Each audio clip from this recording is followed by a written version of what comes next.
Welcome back to our YouTube channel mission 2। बच्चों, आज हम बात करने वाले क्लास 10th का इंग्लिश का इंपॉर्टेंट सब्जेक्टिव क्वेश्चंस के ऊपर कि कौन कौन सा प्रश्न आपके एग्जाम में पूछ सकता है।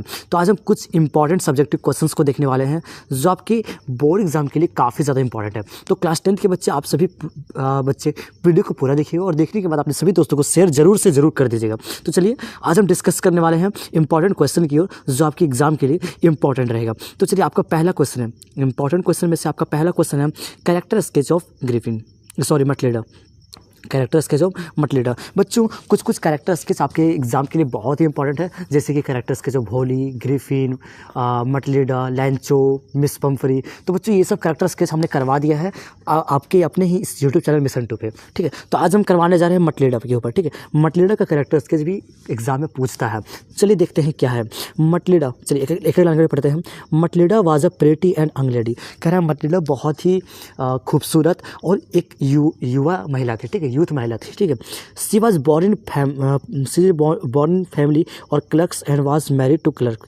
कह रहा वह जो है जन्म ली थी, एक परिवार में जन्म ली थी और उसकी जो शादी हुआ था, विवाह हुआ था, वो क्लर्क के साथ हुआ था। ठीक है, क्लर्क के साथ हुआ था। Having been born in a poor family, she has no dowry, no hopes, no means of becoming known loved और married by some rich man of dignity. कह रहा कि गरीब परिवार में जन्म लेने के बाद, ठीक है, गरीब परिवार में जन्म लेने के बाद उसे किसी भी चीज़ की आशा नहीं थी। नो हॉप्स, आशा नहीं थी, नो डेरी, दहेज भी नहीं था। ठीक है, और उसकी ये भी जानती नहीं थी कि उसकी एक शादी एक किसी सम्मानित अमीर व्यक्ति से होगा। ठीक है, तो क्या आपको लिखा हुआ है some rich man of dignity. ठीक है, मतलब उसकी शादी भी उसके अमीर व्यक्ति से मतलब नहीं हुई थी। ठीक है, वो चाहती थी कि मेरी भी शादी जो होगी अमीर व्यक्ति से होगी, ये चाहती थी, लेकिन उसकी शादी नहीं हुआ। ठीक है, ना उसके पास दहेज था, ना उसके पास कुछ आशाएं थी, ना उसका कहीं शादी अमीर घर में हुआ। ये कह रहा है she always suffered from poverty both at the homes of her husbands and parents. वह जो है अपनी गरीबी से बहुत ज़्यादा पीड़ित रहती है। ठीक है, गरीबी से पीड़ित रहती है अपने पति और पेरेंट्स के साथ घर पे। ठीक है, अपने पति और माता पिता के साथ घर पे गरीबी से बहुत ज़्यादा वो पीड़ित रहती है। उसके बाद है she was a short tempered but tactful lady. ठीक है, वह जो है गुस्सेल लड़की है। ठीक है, टेम्परेड होता है गुस्सेल, बट टैक्टफुल लेडी। टैक्टफुल मतलब होता है अच्छा व्यवहार। क्या होता है? अच्छा व्यवहार। तो वह जो है वो गुस्से लड़की थी, लेकिन हाँ व्यवहार कुशल था उसका। ठीक है, अच्छा व्यवहार था। She convinced her poor husband to buy her party dress simply by rejecting the invitation to the ball. कह रहा है कि वह अपने पति को मनाती है। क्यों मनाती है बच्चों? एक पार्टी ड्रेस खरीदने के लिए। ठीक है, पार्टी ड्रेस, उसके लिए पार्टी के लिए एक ड्रेस खरीदने के लिए अपने पति को मनाती है। क्यों? क्योंकि वो अगर एक इनविटेशन को रिजेक्ट कर देती है। ठीक है, एक इनविटेशन को रिजेक्ट कर देती है, इसके लिए मतलब वो पार्टी में जाने के लिए वो पार्टी ड्रेस मंगाती है। ठीक है, एक पार्टी में जाने के लिए पार्टी ड्रेस बनाती है। ठीक है, और वो क्या करती है? रिजेक्ट कर देती है इन्विटेशन को। She was of a showy nature. उसका जो था स्वभाव था दिखावटी स्वभाव था। ठीक है, दिखावटी मतलब दिखावटी में ज़्यादा रहती थी। And loved only delicious and luxuries. और वो काफ़ी ज़्यादा अच्छी चीज़ों को पसंद करती थी, महंगे चीज़ों को पसंद करती थी। ठीक है, मतलब बहुत ही अगर सरल भाषा में कहा जाए तो वो अमीरी को पसंद करती थी। सबसे एक ही लाइन में अगर आपको समझना है तो वो अमीरी को पसंद करती थी। ठीक है, लग्जरी लाइफ को पसंद करती थी। She borrowed a necklace only to be noticed by spectators. कह रहा है वह एक हार जो होता है, गले का हार, जो नेकलेस में क्या होता है? गले का हार। तो वो एक हार जो होता है उधार लेते, बोरोड मतलब क्या होता है? उधार लेना। तो उधार ले लेती। क्यों? क्योंकि लोग मुझे देखें, है ना, दिखावटी के चक्कर में एक हार वो उधार ले लेती है ताकि लोग मुझे देखें, पार्टी में लोग मुझे देखें। She repented when the necklace was lost, she suffered poverty for 10 years after replacing the false necklace with a genuine necklace. कह रहा है कि वह बहुत ही ज़्यादा निराश हो जाती है, बहुत ही ज़्यादा मतलब सोचने लग जाती है जब उसका जो हार था वो खो जाता है। ठीक है, और वो गरीबी में 10 साल और चल जाती है। 10 साल उसके पास गरीबी में और चला जाता है। ठीक है, यहाँ पर दिखाई दिया 10 years लिखा हुआ ना, तो 10 साल गरीबी में और चल जाती है। कब?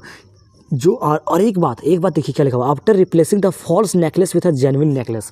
मतलब एक नकली हार को असली हार समझ के जो रिप्लेस किया गया था, ठीक है, वो जो उधार ली थी हार ना, वो नकली था, तो उस नकली हार को वो असली हार समझ बैठी थी, जिसके कारण वो उसको रिप्लेस करने के लिए 10 साल वो गरीबी में चली गई। She ever remain in distress, वो काफ़ी ज़्यादा संकट में भी थी। She was not a considerate and contented character, वह कंसिडेंट और कंसिडरेट एंड कंडक्टेड कैरेक्टर नहीं थी। बच्चों, वो कंसिडरेट लड़की औरत नहीं थी, महिला नहीं थी।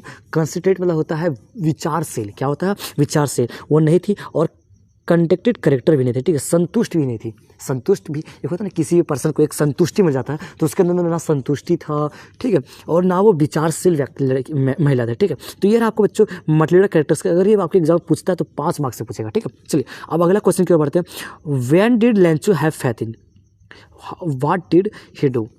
कह रहा है लेंचो किस पे विश्वास करता है और उसने उसके लिए क्या किया, ठीक है। लेंचो किस पे विश्वास करता है, कब विश्वास होता है, ठीक है। When did Lencho happen, Lencho को विश्वास किस पे कब होता है, ठीक है। व्हाट डिड ही डू, और वो क्या करता है। चलिए पढ़ते हैं क्या करता है। Lencho is really hard working farmer, Lencho जो होता है वो सचमुच बहुत ही मेहनती किसान होता है, ठीक है। हिज क्रॉप्स नीडेड वाटर, उसकी जो फसल होती है पानी की जरूरत होती है, ठीक है, पानी की जरूरत है उसी फसल में। ही से क्लाउड्स इन द स्काई, वह कहता है कि आसमान में बादल है, ठीक है, वह कहता है आसमान में बादल है। He told his wife that it would rain, और वो अपनी पत्नी से कहता है कि लगता है बारिश होगी, है ना। Soon it started raining and hailing, और कहने के तत्पश्चात कुछ ही पलों में, कुछ ही क्षण में बारिश स्टार्ट हो जाती है, हेलिंग स्टार्ट हो जाती है, ठीक है। हेलिंग मतलब होता है गिरना, जो पत्थर कंकड़ जो गिरता है ना वो, ठीक है, वो हेलिंग स्टार्ट होता है। His crop was destroy by hailstorm, वह जो उसका जो फसल होता है वो बर्बाद हो जाता है, ठीक है।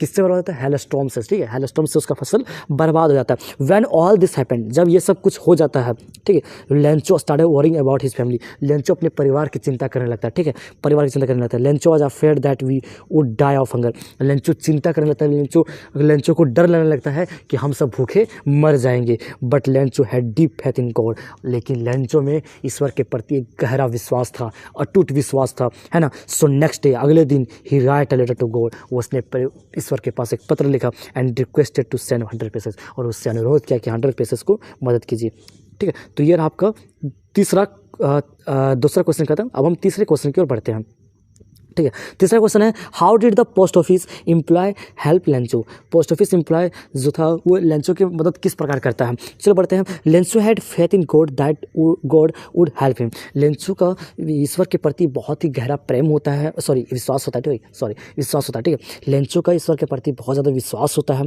और उसको लगता है कि ईश्वर मेरी मदद ज़रूर करेंगे। Lencho wrote a letter asking God for help which surprise the post master, Lencho जो होता है ईश्वर को मदद के लिए, ईश्वर को मदद करने के लिए एक पत्र लिखता है, जिसको पोस्टमास्टर जो होता है देख के बहुत ही ज़्यादा सरप्राइज होता है, मतलब हैरान हो जाता है, ठीक है, हैरान हो जाता है। The postmaster thought that Lencho faith in God should not be second, जो पोस्टमास्टर जो होता है वो सोचता है, ठीक है, कि लेंचो का जो अटूट विश्वास है ईश्वर के प्रति, भगवान के प्रति जो अटूट विश्वास है उसको हिलना नहीं चाहिए, टूटना नहीं चाहिए, ठीक है, टूटना नहीं चाहिए। Due to which he started collecting pesos from the post office employees, इसकी वजह से उन्होंने सभी पोस्ट ऑफिस के जो कर्मचारी थे, ठीक है, पोस्ट ऑफिस में होता है बच्चों डाकघर, तो डाकघर के जो कर्मचारी थे उससे पैसेज को कलेक्ट करना चालू कर देता, ठीक है, पैसेज को कलेक्ट करना चालू कर देता।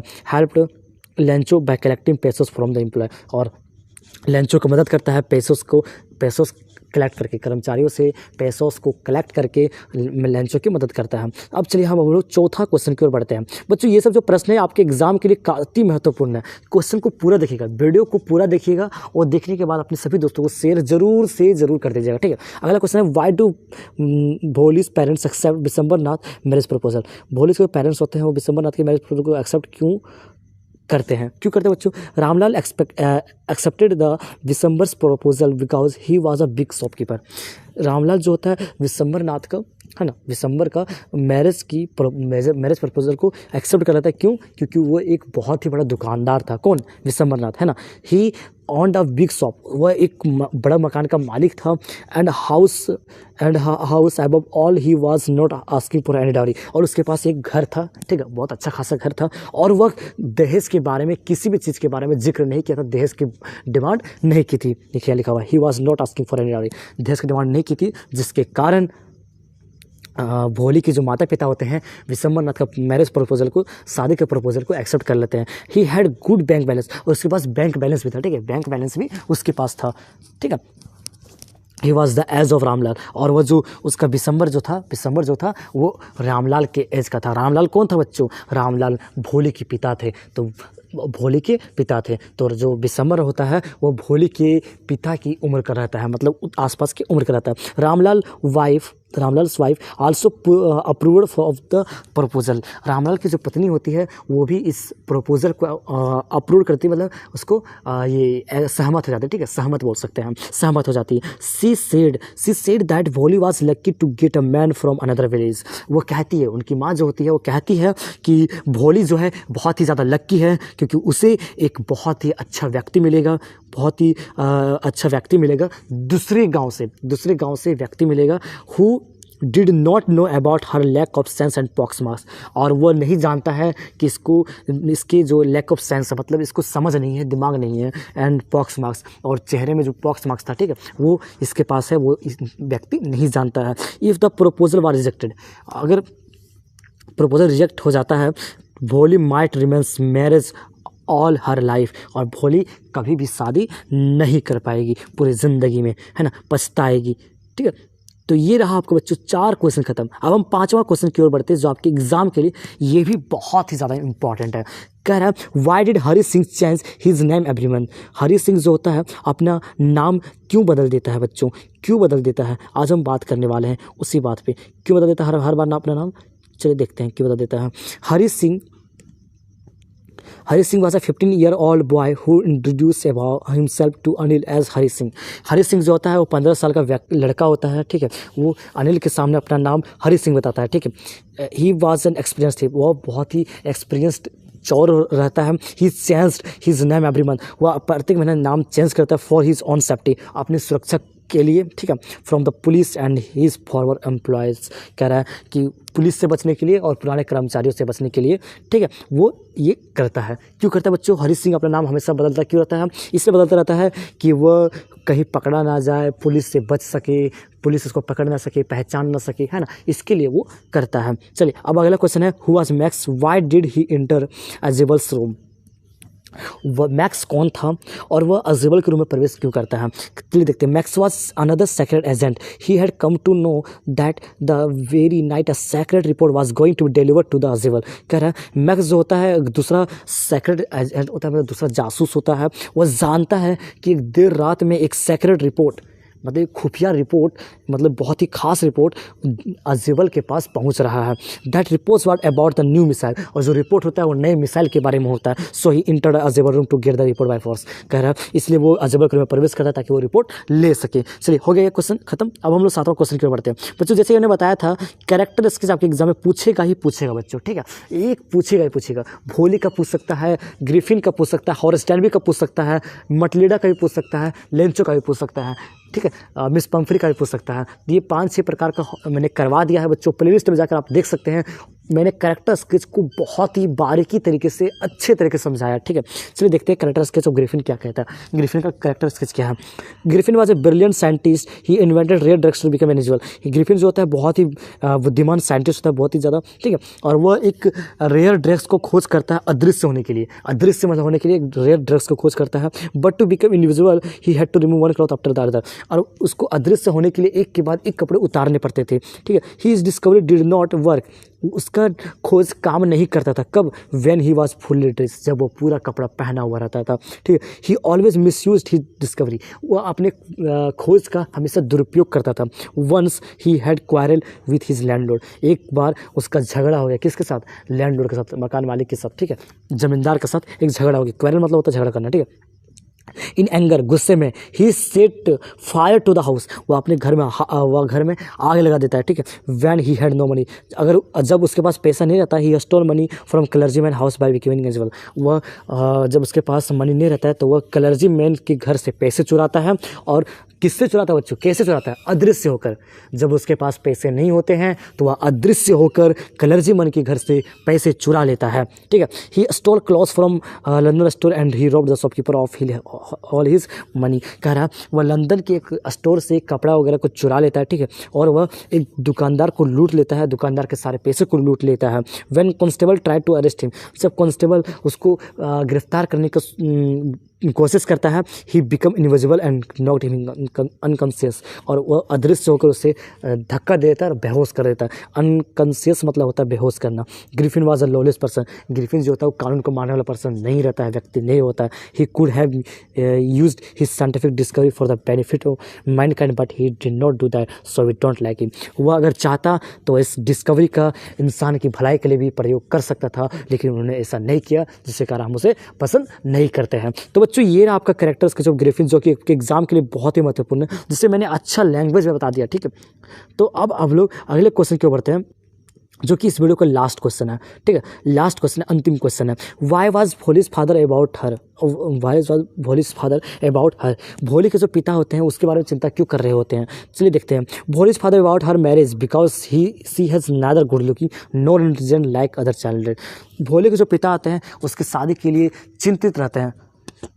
क्यों चिंतित रहते हैं बच्चों, क्योंकि उसके पास सुंदर चेहरा नहीं था, ठीक है। वो सुंदर नहीं दिखती थी, ठीक है। ना ही वो सुंदर दिखती थी, ना ही वो दूसरे बच्चों की जैसा वो तेज थी, ठीक है। ना वो दूसरे देश के बच्चा वो तेज थी, और सी स्टेमर वो हकलाती थी। And she had small pox spots on her life, और ऑन हर फेस, और उसके चेहरे में स्मॉल पॉक्स था, ठीक है, मतलब धब्बा था, स्मॉल पॉक्स का धब्बा था, जिसके कारण उसके पिता जो थे काफ़ी ज़्यादा उसके शादी को लेकर चिंतित रहते थे। तो बच्चों ये रहा आपका 8 इंपॉर्टेंट क्वेश्चन जो आपके एग्जाम के लिए मैंने करवा दिया। बच्चों आप लोगों को एक बात मैंने बता देता हूँ, मैंने मिशन 2 के चैनल में, ठीक है, प्लेलिस्ट में जाके देखिएगा, ठीक है। कहाँ जाके देखिए बच्चों, प्लेलिस्ट में, कहाँ जा देखिएगा, प्लेलिस्ट में जाके देखिएगा।